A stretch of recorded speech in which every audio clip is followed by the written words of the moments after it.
Lockdown में दुकान खुली मिलने पर पुलिस ने दुकानदार को दुकान से खींचकर पीटा। मामला है अमृतसर का। अपनी सफाई में दुकानदार का कहना है कि उसे 10 तारीख तक जीएसटी फाइल करना था।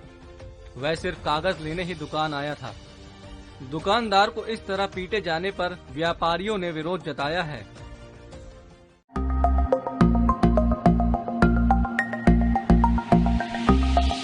नमस्कार, आप देख रहे हैं बॉलीवुड ब्रीफ। आज बॉलीवुड की गलियों में क्या क्या है खास, आइए जानें। सलमान खान स्टारर राधे और मोस्ट वांटेड भाई का चौथा गाना झूम झूम आज रिलीज होगा। इससे पहले रविवार को गाने का प्रोमो रिलीज किया गया था, जिसमें सलमान और उनकी को एक्ट्रेस दिशा पाटनी के डांस मूव्स देखने को मिले थे। ऐश किंग और यूलिया वंतूर की आवाज वाले इस गाने को साजिद वाजिद ने कंपोज किया है और इससे पहले फिल्म के बाकी 3 गाने सिटी मार, दिल दे दिया और राधे सामने आ चुके हैं।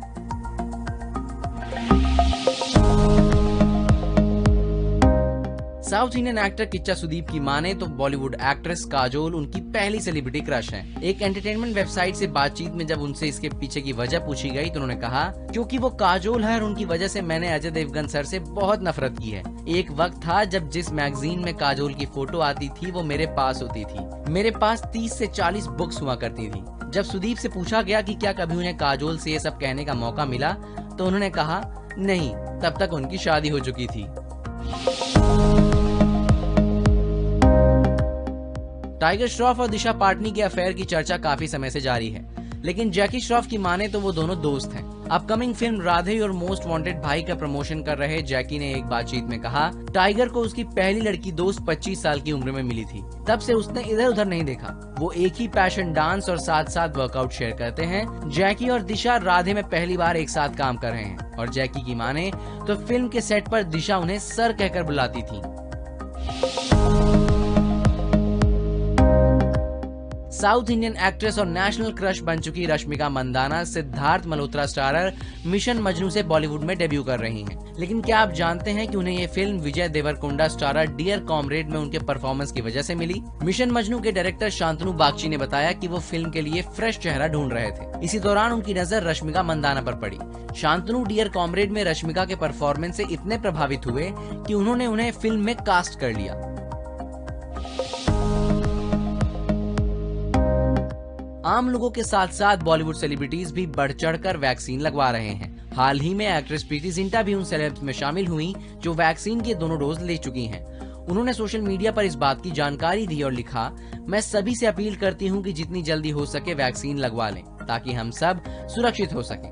हालांकि सोशल मीडिया यूजर्स उनका ध्यान देश में वैक्सीन की कमी की ओर दिला रहे हैं। कोई ये कहकर पूछ रहा है कि वैक्सीन कहाँ है, तो कोई कह रहा है कि वैक्सीन लगवाना आसान नहीं। तो आज बॉलीवुड ब्रीफ में फिलहाल इतना ही। बी टाउन की बाकी खबरों के लिए बने रहिए दैनिक भास्कर ऐप के साथ।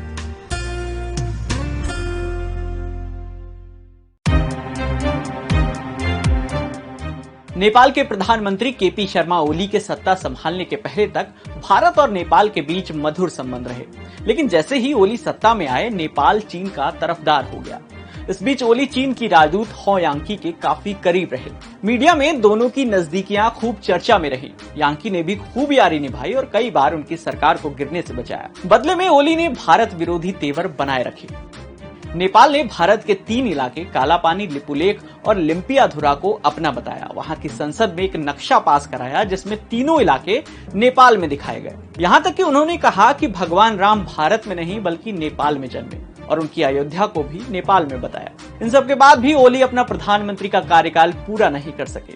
अब उन्हें इस्तीफा देना ही होगा। विवादित बयानों के चलते ओली को न नेपाल की जनता ने पसंद किया, न पार्टी और न ही उनके नेताओं ने। सोमवार को सरकार बचाने के लिए उन्हें 136 वोटों की जरूरत थी, लेकिन ओली को महज 93 वोट ही मिले, जबकि उनके विरोध में 124 वोट पड़े। तय है कि ओली के जाने के बाद एक बार फिर से नेपाल का झुकाव भारत की तरफ होने लगेगा। 3, 2, 1 लिफ्ट ऑफ। एलन मस्क की कंपनी स्पेसएक्स 2022 के पहले क्वार्टर में डॉग-1 mission to the moon launch करेगी, जिसमें एलन मस्क की कमर्शियल रॉकेट कंपनी मेम द्वारा प्रेरित क्रिप्टो करेंसी डॉगकॉइन को पेमेंट के तौर पर स्वीकार करेगी। स्पेसएक्स एक एरोस्पेस कंपनी है। मस्क ने इसकी स्थापना 2002 में की थी। मस्क ने सोशल मीडिया पर लिखा कि स्पेसएक्स अगले साल सैटेलाइट डॉग1 mission to the moon launch कर रहा है। उन्होंने इसके साथ एक वीडियो का लिंक भी शेयर किया है।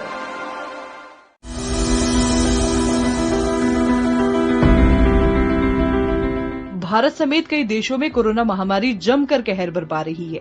रविवार को दुनिया में कुल 6,49,140 नए मामले सामने आए, तो वहीं जान गंवाने वालों का आंकड़ा रहा 10,206। अमेरिका के लिए राहत की बात यह है कि यहाँ मरीजों की संख्या में लगातार कमी आ रही है।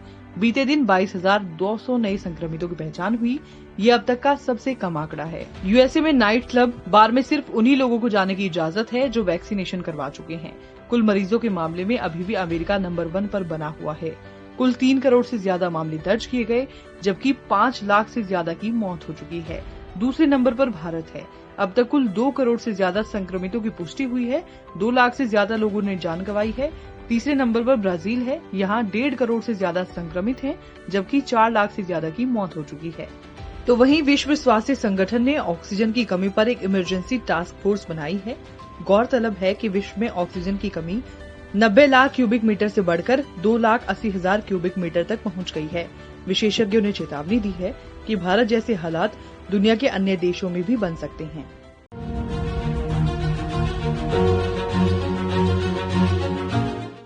अमेरिका की सबसे बड़ी तेल पाइपलाइन कोलोनियल पाइपलाइन पर हुए साइबर अटैक के बाद बाइडेन प्रशासन ने आपातकाल की घोषणा कर दी है। यहां से ही यूएस के पूर्वी तट के किनारे बसे राज्यों में पेट्रोल, डीजल और दूसरी गैसों की सप्लाई की जाती है। अब ईंधन की सप्लाई पाइपलाइन की बजाय सड़क के रास्ते से की जा रही है। जांच एजेंसी FBI ने बताया कि उसे कोलोनियल पाइपलाइन के नेटवर्क में आई दिक्कतों के बारे में पता है। एजेंट, कंपनी और सरकारी सहयोगियों के साथ काम कर रही हैं। हैकर्स ने इस पाइपलाइन की साइबर सिक्योरिटी पर शुक्रवार को हमला किया था, जिसे अभी तक रिकवर नहीं किया जा सका है। साइबर अटैक की वजह से अंतर्राष्ट्रीय स्तर पर तेल की कीमतें 2 से 3% तक बढ़ सकती हैं। इसे जल्द ही सुधारा नहीं गया तो कीमतों में ज्यादा बढ़ोतरी भी हो सकती है।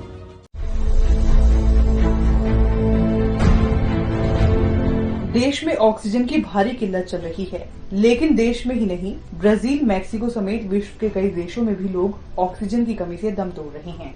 कई गरीब देशों में तो मेडिकल उपयोग के लिए जरूरी ऑक्सीजन की सप्लाई का ढांचा ही नहीं है। इसलिए गरीब देशों और दूर दराज के इलाकों में मरीज और अस्पताल ऑक्सीजन टैंकरों के महंगे विकल्प पर निर्भर हैं। पिछले 2 महीने में दुनिया में हर दिन मेडिकल ऑक्सीजन की कमी 90 लाख क्यूबिक मीटर से 3 गुना बढ़कर 2 करोड़ 80 लाख क्यूबिक मीटर हो गई है। इसमें से लगभग आधी कमी भारत में है। विशेषज्ञों ने चेतावनी दी है कि भारत जैसी विपत्ति अन्य देशों में भी आ सकती है। देश में कोरोना के मामलों में अब धीरे धीरे कमी आ रही है। 4 दिन बाद नए केस कम होकर 4 लाख के नीचे पहुंच गए हैं। रविवार को 3,66,000 संक्रमितों की पुष्टि हुई। 3,53,000 लोग स्वस्थ हुए, जबकि 3,747 लोगों की मौत हो गई। इसके पहले शनिवार को 4,03,000 लोग कोरोना पॉजिटिव पाए गए थे। राज्यों की बात करें तो महाराष्ट्र में कुल 48,401 नए मरीजों की पुष्टि हुई। 60,226 लोग रिकवर हुए, 572 की मौत हो गई। उत्तर प्रदेश में 23,333 पॉजिटिव केस आए, 34,636 स्वस्थ हुए, जबकि 296 संक्रमितों को जान गंवानी पड़ी। दिल्ली में 13,336 लोगों में संक्रमण की पुष्टि हुई। 14,738 लोगों ने कोरोना को मात दी और स्वस्थ होकर घर लौट आए। 273 की मौत हो गई। गुजरात में 11,084 लोग संक्रमित पाए गए। 14,770 लोग स्वस्थ हुए, 121 की मौत हो गई। वहीं मध्य प्रदेश में नए मामले रहे 11,051, स्वस्थ हुए 4,538 और 86 की मौत हो गई।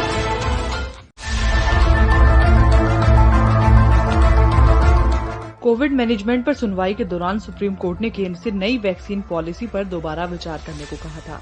केंद्र ने 9 मई को इस पर कोर्ट में अपना जवाब पेश किया।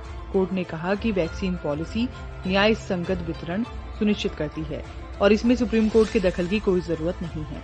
पॉलिसी संविधान के अनुच्छेद 14 और 21 के अनुरूप है और राज्य सरकारों के अलावा एक्सपर्ट्स और वैक्सीन मैन्युफैक्चरर्स के साथ कई बार सलाह करने के बाद बनाई गई है।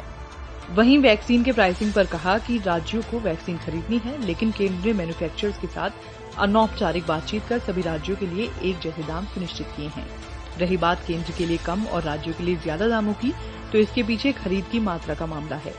केंद्र थोक में ज्यादा माल खरीदेगी, लेकिन फिर भी लोगों पर कोई फर्क नहीं पड़ेगा क्योंकि राज्य कह चुके हैं कि वे लोगों को फ्री टीका लगवाएंगे।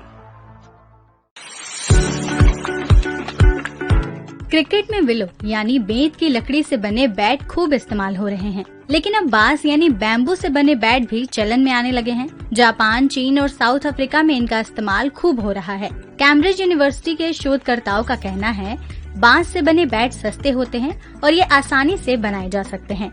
बांस जल्दी बढ़ते हैं, इस लिहाज से इनका इस्तेमाल किफायती होगा और खेल पर कोई असर भी नहीं होगा। बैम्बू बैट के मुकाबले बेंत से बना बैट काफी महंगा होता है क्योंकि इसे कश्मीर और ब्रिटेन में उगने वाली विलो की लकड़ी से बनाया जाता है। विलो का पेड़ बांस के मुकाबले देरी से बढ़ता है। विलो की लकड़ी से एक बल्ला बनाने में ही 30% लकड़ी बेकार हो जाती है। बांस से बने बल्ले के इस्तेमाल से न केवल विलो के पेड़ बचेंगे बल्कि पर्यावरण के लिए भी ये अच्छा रहेगा। भारत जैसे देशों में ये प्रयोग काफी लोगों को रोजगार भी दे सकता है, जहां गली गली में बच्चे से लेकर बुजुर्ग क्रिकेट खेलते मिलते हैं।